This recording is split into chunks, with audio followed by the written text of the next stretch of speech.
I am a big advocate, and I love to celebrate the plasticity of the brain. And again, I think with both humor, but I've also seen with, again, looking at therapeutic effects of music therapy, it's astonishing to see the healing that can happen with, again, memory ability and also emotional ability, communicative ability. So it's quite powerful. One more thing I'll mention, when we talked about the parts of the brain, such as the cerebellum, Parkinson's disease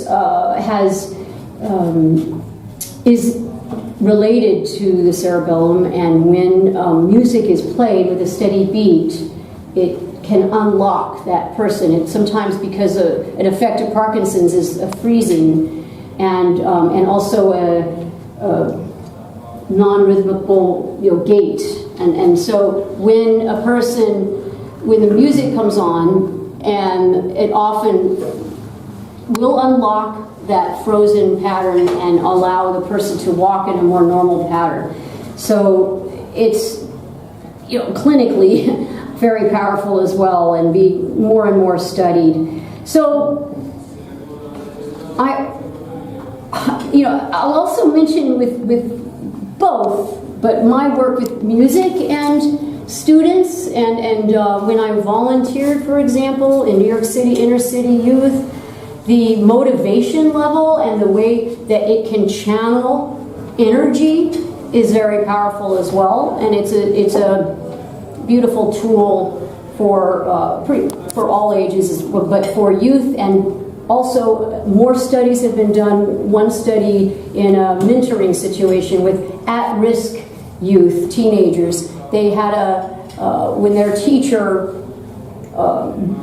music teacher was also there to talk with them, the improvement was much, much higher than for those who didn't have the music intervention. So I could go on and on, but there's many studies, but in working as a teacher and volunteer, I've been very much inspired by the music. And I also just instinctively include humor, and it's amazing how it does affect the atmosphere. So I've been excited in the past year when looking at the research, that there is research out there really showing. There's one interesting one with Shaw and company who looked at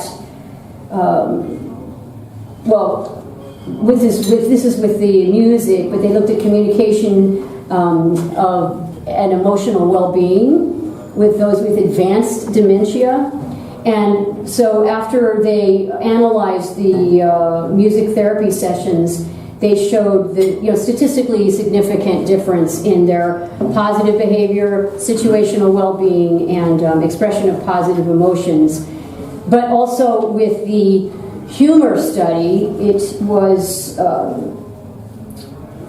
don't have it in front of me, but it was also, they measured when the people who looked at humorous videos, and they were measured for a hope scale, and so there was also a significant difference in their feelings of hope and well-being after humorous interludes. So the research is out there. It's very encouraging, and I just want to kind of move to the new aspect, another aspect. I want to really bring it back to you and to talk about, I think, stemming from an experience I had when I was observing children for one of my courses at Columbia. We were supposed to observe natural behavior of music just in the natural environment. So I was incognito sitting in a lunchroom watching children, and it was a very joyful atmosphere where there was one table that was doing a drumming, very intricate drumming game, and they'd have different rhythms, and they were interlocking rhythms, and then another was doing a fun singing duet, and so it was a joyful cacophony of sound.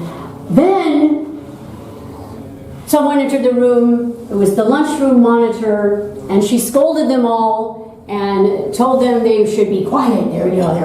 So then they all hushed up and they looked guilty, and so I want to go to that point and because it made me sad, and I was thinking how our child has been hushed for so long, perhaps from a very young age. So I want to wrap up this talk by encouraging you to activate maybe your child within and find a way to bring out maybe some music or humor in your life. And for example, perhaps start playing an instrument, start taking dance classes, or start writing songs, or join a comedy group, or write some sketches or create some cartoons, and simply allow yourself to be goofy.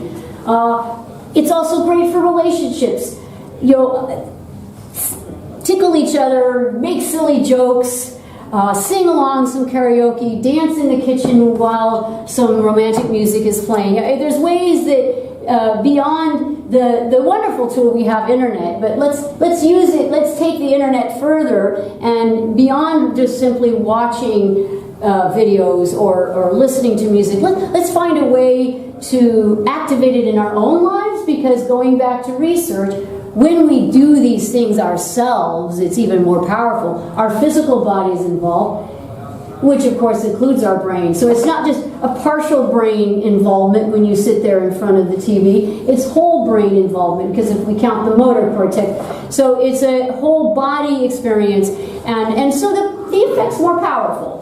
Again, with music, listening has an effect, but if the person actually learns an instrument, these effects are much stronger. So I encourage you to somehow, we're in this beautiful city of Prague, and there are so many opportunities to take classes or do things. Get out there and make sure you take your dose of laughter or your dose of music, on a daily basis, says Dr. Sanders.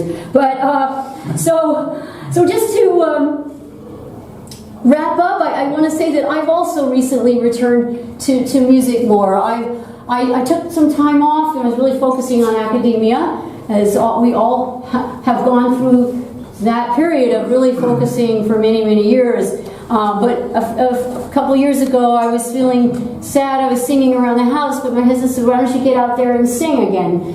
So, and he said, "Well, where would be your dream place to sing?" And I said, "Well, gosh, the Rodolphinum, but that's ridiculous." He said, "No," and he called himself.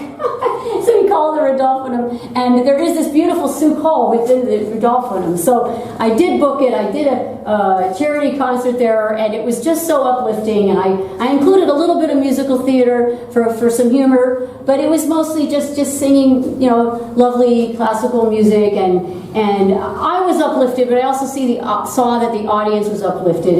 And since then, I did also a charity holiday concert, and I've done some galas. So, and I'm getting excited about getting back into composing as well. So I'm finding balance again in my life. So let me be an example to you, and again encourage you all to do something creative.